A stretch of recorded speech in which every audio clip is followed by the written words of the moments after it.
Assalamualaikum warahmatullahi wabarakatuh. Bismillahirrahmanirrahim.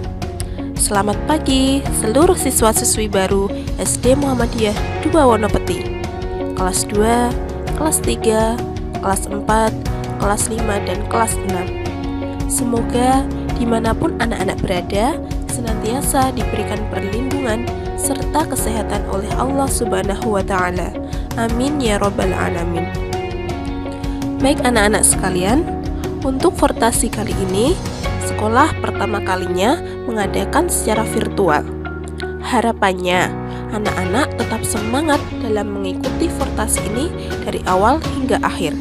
Dan harapan dari Bapak Ibu Guru, anak-anak dapat mengambil pembelajaran selama yang disampaikan saat Fortasi ini berlangsung. Nah, pada hari ini kita memasuki hari Fortasi yang keberapa ya? Kita memasuki hari Fortasi yang kedua. Dan untuk kali ini kita akan belajar mengenai ke-IPM-an. Nah, tentunya untuk siswa-siswi kelas 4, 5, dan 6 sudah banyak mengetahui ya tentang IPM. Terus bagaimana untuk kelas 1 dan 2 serta 3? Nah, untuk siswa-siswi baru kelas 1 dan juga anak-anakku di kelas 2 serta kelas 3, kita akan mulai mempelajari mengenai apa itu IPM. Apakah anak-anak sudah siap? Mari kita simak materi berikut ini. Baik anak-anak sekalian, sekarang kita memasuki pembahasan yang pertama. Ada pengertian, sejarah, serta tujuan dari IPM itu sendiri. Sekarang kita memasuki bintang yang pertama. Kita baca bersama-sama ya.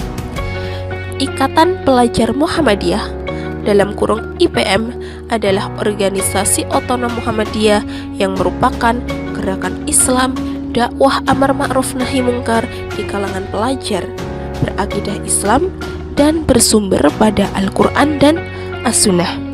Nah, jadi ketika nanti Bu Anissa bertanya, apa itu kepanjangan dari IPM? Tentunya anak-anak sekalian sudah bisa menjawab ya. IPM adalah kepanjangan dari Ikatan Pelajar Muhammadiyah. Nah, IPM ini bergerak di kalangan apa? Nah, anak-anak juga harus mengetahui bahwasanya IPM itu bergerak di kalangan pelajar. Apa sumber dan asas gerakan IPM? Tentunya sama dengan Muhammadiyah, yaitu Al-Quran dan As-Sunnah. Nah, sebelumnya anak-anak sudah tahu belum apa yang dimaksud dengan organisasi otonom Muhammadiyah? Karena IPM juga termasuk dalam organisasi otonom Muhammadiyah. Nah, jadi organisasi otonom Muhammadiyah adalah organisasi yang di bawah naungan dan arahan Persyarikatan Muhammadiyah yang diberi hak, kewajiban, dan wewenang untuk mengatur rumah tangganya sendiri. Jadi IPM ini merupakan satu dari sekian banyak organisasi otonom Muhammadiyah. Nah, sekarang kita memasuki bintang yang kedua. Jadi bintang yang kedua ini merupakan sejarah dari IPM. IPM berdiri dengan nama Ikatan Pelajar Muhammadiyah. Berdiri pada tanggal 18 Juli 1961 Masehi. Bertepatan dengan 5 Safar 1381 Hijriah. Nah, ketika nanti ada pertanyaan, kapan IPM itu didirikan? Anak-anak sudah tahu jawabannya. Kapan? Yaitu 18 Juli 1961 Masehi. Bertepatan dengan 5 Safar 1381 Hijriah. Kapan IPM itu didirikan? Tadi ya. Kemudian, di mana IPM itu didirikan? Jawabannya yaitu di kota Surakarta.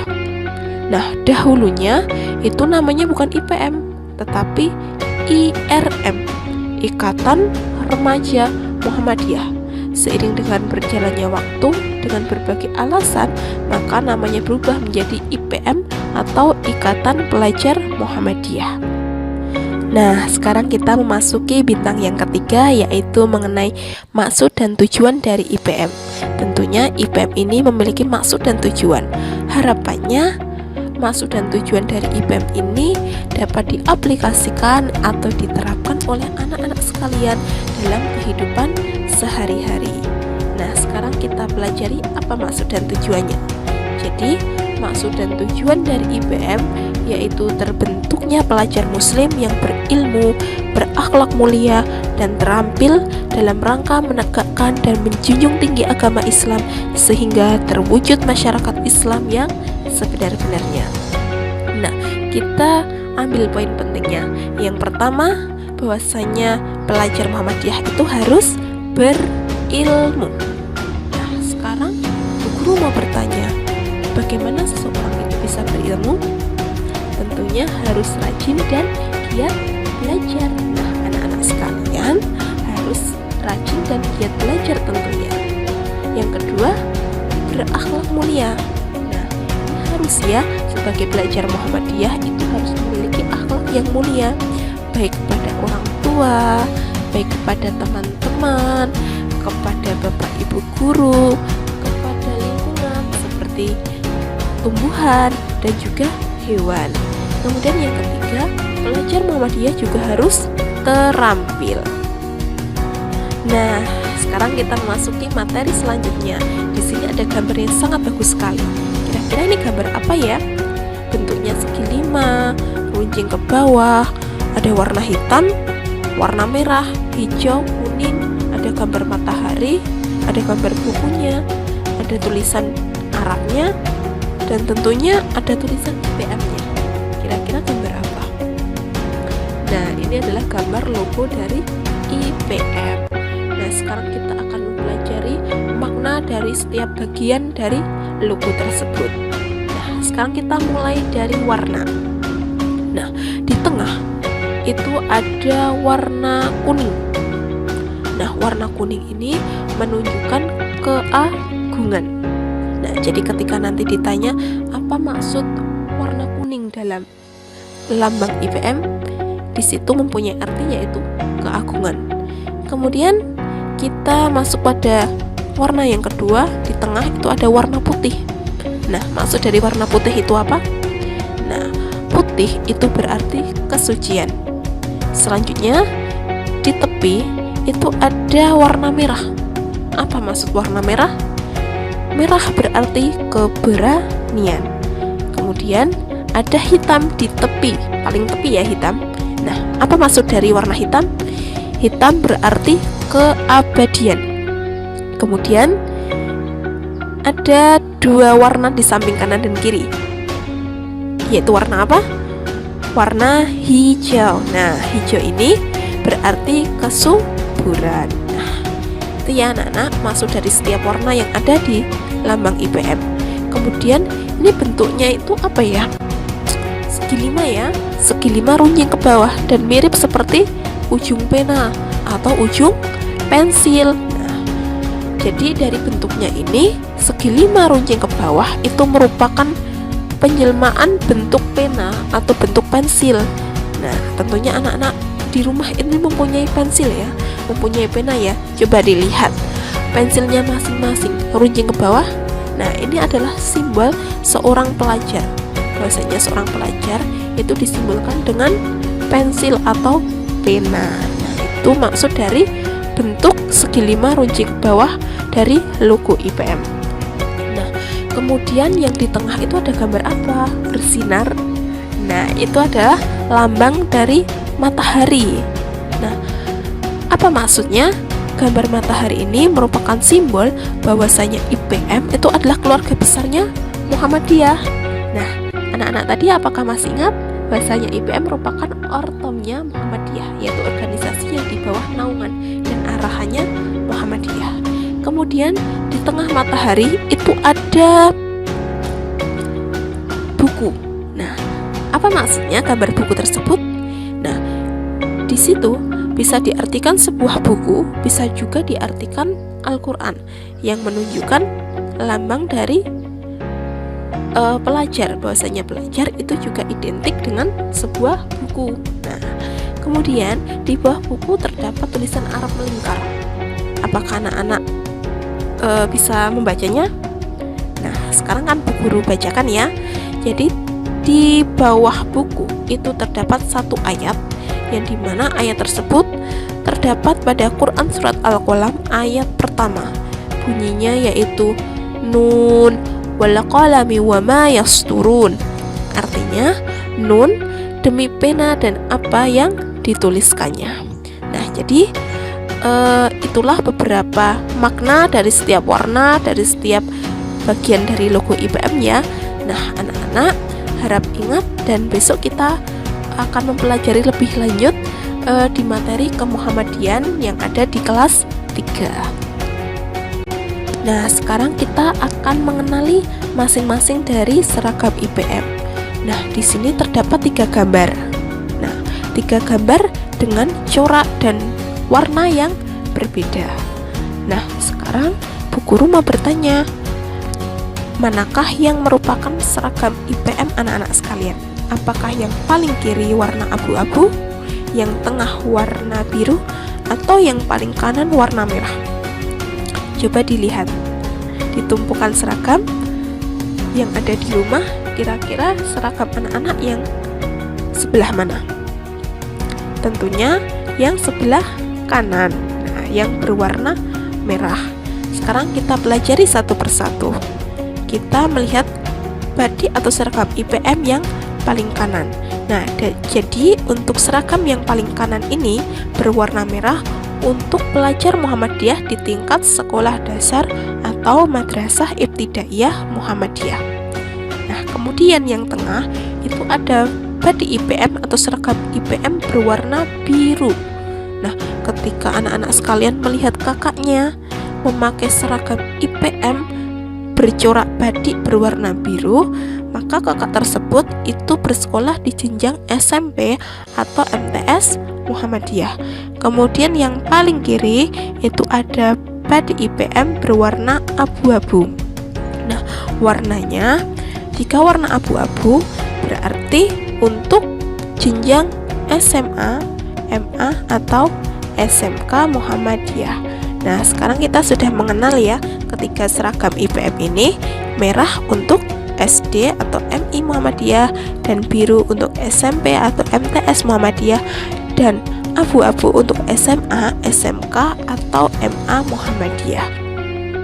Nah, sekarang kita lanjut ke materi Mars IPM.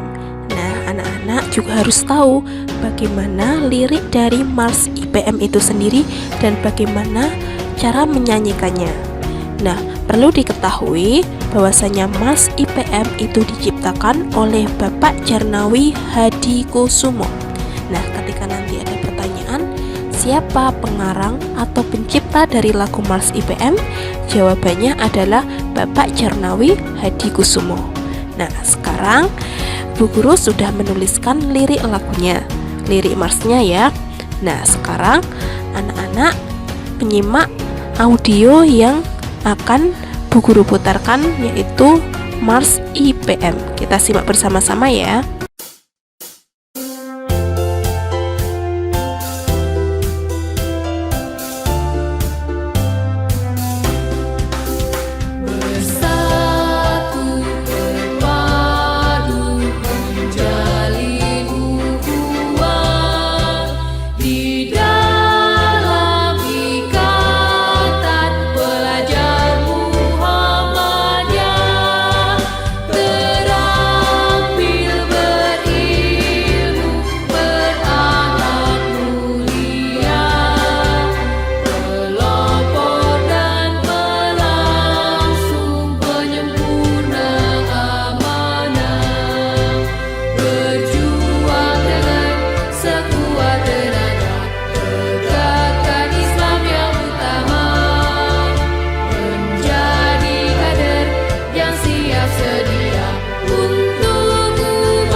Nah, baik anak-anak sekalian, sekarang kita masuki slide materi yang selanjutnya. Ini kira-kira gambar apa ya? Berkibar di langit, bertiang, berwarna kuning, di tengahnya ada logo IPM, di bawahnya ada tulisan Ikatan Pelajar Muhammadiyah. Kok seperti bendera ya? Nah, tentunya kita sudah menemukan jawabannya, bahwasanya gambar tersebut adalah bendera IPM. Nah, jadi ciri-ciri dari bendera IPM seperti pada gambar.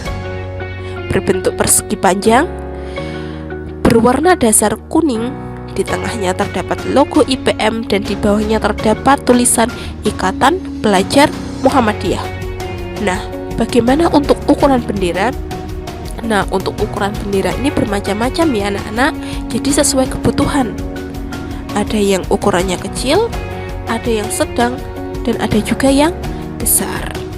Nah, begitu ya, cukup singkat untuk penjelasan dari bendera IPM. Baik anak-anak sekalian, tidak terasa ya, sangat sebentar sekali penyampaian materi ke IPM-an ini dalam rangka Forum Ta'aruf dan Orientasi Siswa pada hari kedua ya, Selasa 13 Juli 2021. Nah, harapannya dari penyampaian yang disampaikan oleh Bu Guru tadi, anak-anak dapat mengambil banyak pembelajaran dari materi tersebut. Ingat bahwasanya pelajar Muhammadiyah harus berilmu, berakhlak mulia, dan terampil. Nah, kemudian ingat anak-anak, selama belajar dari rumah harus tetap jaga kesehatan. Yang utama tetap harus rajin belajar, beribadah tidak boleh lupa, harus senantiasa sholat 5 waktu, dan membantu orang tua di rumah. Nah, sekian dari Bu Guru. Tetap semangat dalam mengikuti Fortasi ini. Kita masih ada hari Rabu dan juga hari Kamis. Sekian dari Bu Guru. Wassalamualaikum warahmatullahi wabarakatuh.